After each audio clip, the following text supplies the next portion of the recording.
Hello dear students, magnetic effect of current part 1 lecture number 2 शुरू करते हैं topic. तो कल हमने इस चैप्टर में जो मेन टॉपिक है वो बायो-सवार्ट्स लॉ और उसके एक एप्लीकेशन, एक स्ट्रेट करंट कैरिंग कंडक्टर के कारण मैग्नेटिक फील्ड हम कैसे कैलकुलेट करें, ये कवर किया था। ये वाला टॉपिक यहाँ पे हमने मेन कंसीडर किया है, जो कि मेन एप्लीकेशन थी आपकी बायो-सवार्ट्स लॉ की। और आपको याद हो कि यहाँ पे ये जो एंगल है इसको मैंने φ1 और इस एंगल को मैंने φ2 नाम दिया था। और यहाँ से जो फाइनल रिजल्ट है B is equal to mu not I upon में 4 pi a। What is a there? This distance is a। Sine φ1 plus sine φ2, ये रिजल्ट आपके पास आ गया था। अब देखिए इस रिजल्ट के अंदर थोड़ा सा मॉडिफिकेशन करते हैं क्योंकि ये हमारे काम आएगा रिजल्ट। क्या करते हैं कि मान लो इस वायर की लेंथ इनफाइनाइट हो जाए, तो B due to infinite wire, तो ये जो लेंथ है इधर भी चली जाएगी, इधर भी चली जाएगी। तो बच्चों ये जो लाइन है अगर ये ऊपर जाएगा तो ये लाइन इधर शिफ्ट होनी शुरू हो जाएगी। मैक्सिमम कितनी शिफ्ट हो सकती है? मैक्सिमम कितनी शिफ्ट हो सकती है कि हो सकता है ये लाइन आपकी यहां से ऐसे चली जाए, इसके पैरेलल हो जाए। ठीक है, इससे ज्यादा तो ये हो नहीं सकती। तो ये एंगल कितना हो सकता है? Maximum 90 degree. ऐसे ही आपका ये जो एंगल है ये भी मैक्सिमम कितना हो सकता है? इधर आके ये भी आपका कितना हो सकता है? 90 डिग्री। यानी इनफाइनाइट वायर में ये भी 90 डिग्री और ये भी आपका 90 डिग्री। अगर इन दोनों की वैल्यू रखें तो इसकी जगह पे भी 1 आ जाएगा और इसकी जगह पे भी 1 आ जाएगा। तो बी इनफाइनाइट की जो वैल्यू है, बी इनफाइनाइट की जो आपके पास वैल्यू है वो क्या आ जाएगी बच्चों? Mu naught I upon 4 pi A into 2।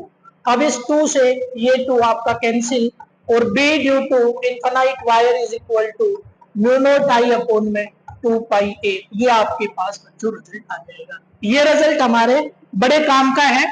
ठीक है, इसको हम यूज करेंगे magnetic field at the centre of a circular loop के, है ना, वहां पे कंपेयर करने पे हमारा काम आएगा। इसलिए मैंने इसको यहाँ पे आपको आगे प्रोसीड करके दिखाया है, जो कि हम कल के वीडियो में कवर कर चुके हैं। ठीक है बच्चों, आगे चलते हैं। तो आज का हमारा जो मेन टॉपिक है वो रहेगा magnetic field at the centre of current loop. तो consider a current loop carrying current I. यहाँ पे आई करंट क्लॉकवाइज डायरेक्शन में फ्लो कर रहे हैं। ठीक है, अब ये जो सेंटर है इसको ओ नाम दे देते हैं और इस रेडियस को ए मान लेते हैं। मान लिया कि यहाँ पे छोटा सा करंट एलिमेंट डीएल है, करंट एलिमेंट डीएल है। तो इस डीएल के कारण अगर मैग्नेटिक फील्ड डीबी हुआ, अगर मैग्नेटिक फील्ड क्या हुआ बच्चों? डीबी, तो क्या आएगा? DB is equal to according to Biot Savart's law mu not I dl sine theta upon में 4 पाई ए स्क्वायर, है ना। ये कहता था बायो-सवार्ट्स लॉ। अब बायो-सवार्ट्स लॉ में ये जो एंगल हम यूज करते थे थीटा, ये क्या था? डीएल के बीच में और एरिया वेक्टर के बीच में एंगल, यानी कि ए के बीच में और डीएल के बीच में। थीटा क्या है? एंगल बिटवीन डीएल एंड ए। और ये हमें क्या दिख रहा है यहाँ पे? परपेंडिकुलर। क्या दिख रहा है? ये हमें परपेंडिकुलर मींस 90 डिग्री। तो थीटा की वैल्यू अगर यहाँ पे मैं 90 डिग्री रख दूं तो आपके पास डीबी की value mu naught I DL upon में 4 पाई ए स्क्वायर आ जाएगी। Suppose the total magnetic field is B and that is get by integrating dB, तो क्या आ जाएगा?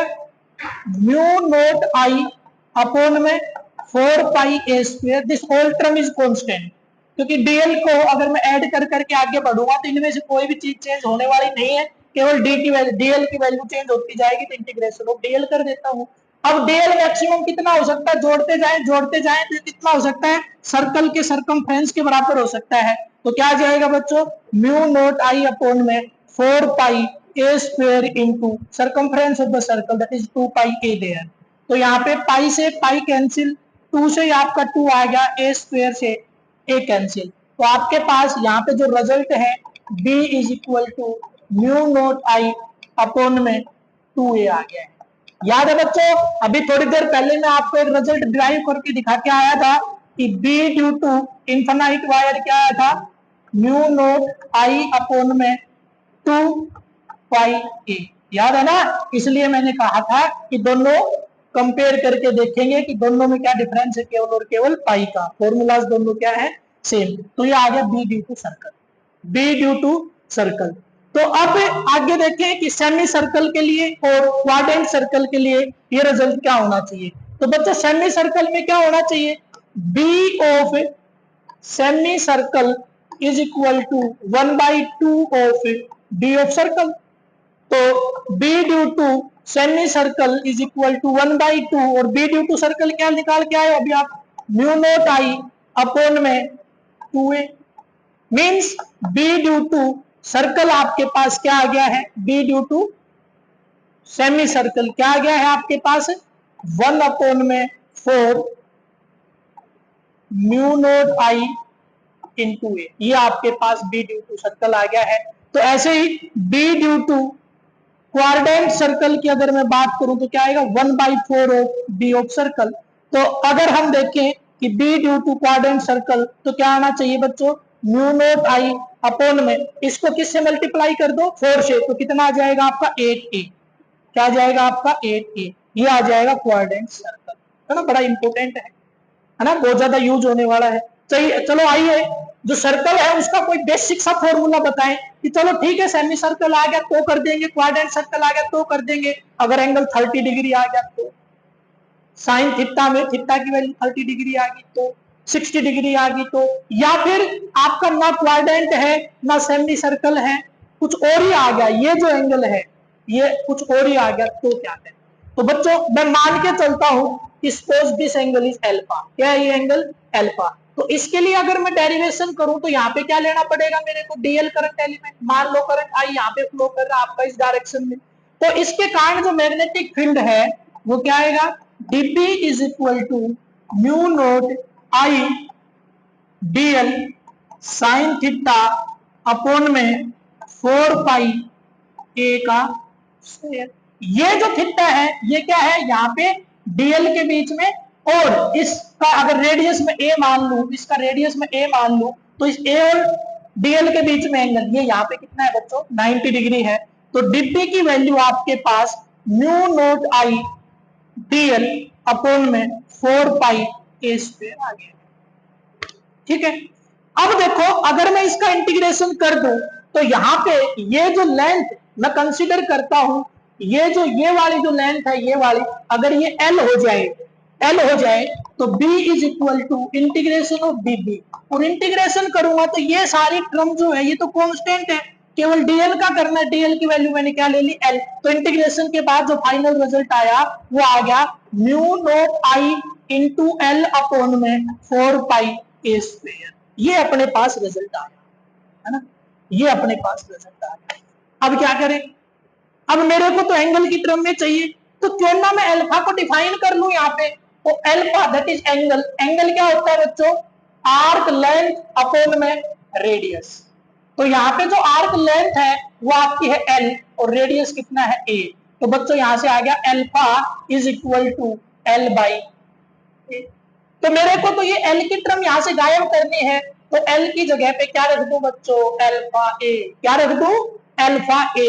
तो ये जो फॉर्मूला है ये वाला ये आपके पास क्या बनने वाला है, B is equal to mu naught I upon में 4 पाई a स्क्वायर, और L की वैल्यू कितनी आई आपकी, अल्फा इंटू a।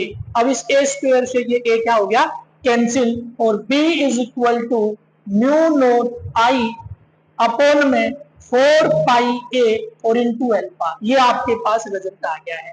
अब यहाँ पे ध्यान रखना है, ये जो आपका अल्फा है ये किसमें होना चाहिए, मस्ट बी इन रेट, यानी पाई की टर्म में आपको ये यूज करना है, नहीं तो गड़बड़ हो जाएगी। तो ये है आपका मोस्ट बेसिक केस। क्या है बच्चों, ये मोस्ट बेसिक केस है, ये आपका मोस्ट बेसिक। अगर ये आपको याद है तो आपको बाकी कोई केस याद करने की जरूरत नहीं है, इसमें आप वैल्यू पुट करें, रिजल्ट आ जाएगा। आपको मैं वेरीफाई भी करके दिखा देता हूं।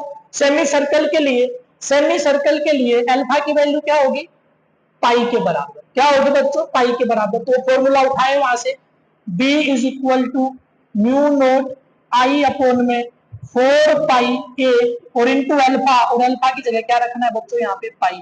तो इस पाई से ये पाई आपका क्या हो गया, कैंसिल। तो b due to semi circle is mu naught I upon में 4a। एक बार कंपेयर करके देखें कि इस मेथड से अपना ये रिजल्ट आया और इससे भी यही आया, तो दोनों क्या है, सेम। सिमिलरली अगर यहाँ पे रख के देखें तो क्वाड्रेंट सर्कल में जो 90 डिग्री होता है, इसको रेडियन में बदलूं तो कितना बनता है, ये पाई बाई 2। तो यहाँ पे पाई बाई 2 रख दीजिए। तो क्वाड्रेंट सर्कल के लिए ये बन गया म्यू नोट आई अपॉन में 4 pi A into pi by 2, pi से पाई कैंसिल, और B due to quadrant circle आपके पास आ गया है म्यू नोट आई अपॉन में 8 ए। क्या आ गया है, 8 मैंने यहाँ पे गलती से 4 कैंसिल कर दिया, 4 कैंसिल नहीं हुआ, पाई कैंसिल हुआ था, पाई। ठीक है, तो ये आपके पास नजर आ। क्लियर बच्चों, तो बड़ा आसान सा कॉन्सेप्ट है आपका, B due to magnetic field due to a current loop. ठीक है,